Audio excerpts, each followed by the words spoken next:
My interest in TB was sparked as a medical student. There were two things that really struck me about TB compared to many other diseases I was exposed to. The first was the really high, incredibly high death rate from TB.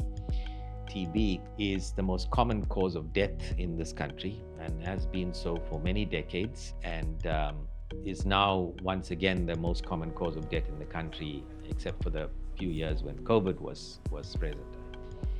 And the mortality or the death rate from TB overall is about 15%.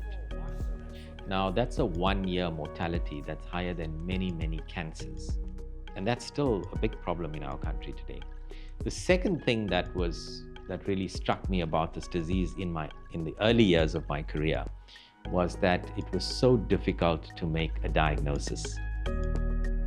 Now, the really startling and shocking statistic is that about 40% of TB globally remains undiagnosed and undetected. I mean, it's incredible. And that amounts to about 4 million people, and we think that's an underestimate. It's probably about 6 million. So that's huge. We had so many people in the hospitals at the time, and it's still a problem, that die whilst they're in hospital, under care of doctors, and the penny only drops after that in fact it was TB. And so it's discovered, for example, at post-mortem or biopsies that are done after death, as often happens in hospital surveys or autopsies, to try and look back at why people died, and very frequently the cause is undiagnosed TB. People do cough intermittently, unknowingly, and they do transmit the disease. So really one has to interrupt this cycle, and the only way you can do that is to take diagnostics out into the community and find people with TB. Some of you will remember this van. This was probably before 2010. I said, let's put this van to use. We can use it. We want to put these DNA diagnostics on. Nobody's ever tried this before, and we would like to take it into Langa Township. So we got the van sorted out, and we had this module on the van.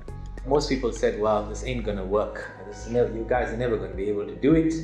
So we actually went out into Langa and Guguletu, and we screened 5,000 people at risk for TB.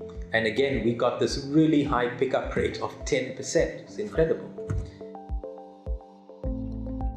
The prize was established to honor Alan Pifer, a long-term UCT benefactor who passed away in 2005.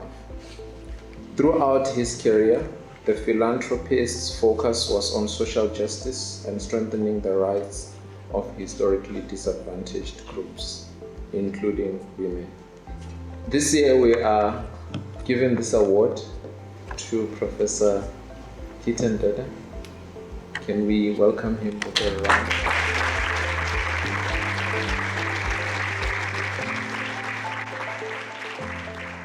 It's a wonderful privilege and honor to be able to accept this award, both personally, but also on behalf of the Center for Lung Infection and Immunity, which is a collection of students, scientists and clinicians. There are about 70 students and staff in the Center for Lung Infection and Immunity.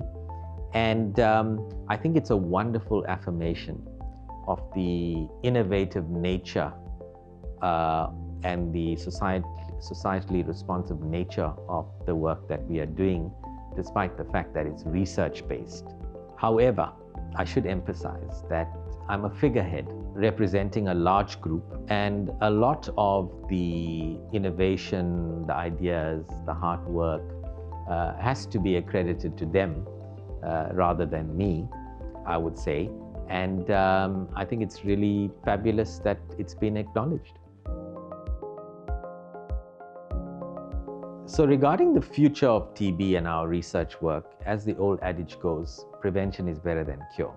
So that's where we really want to focus.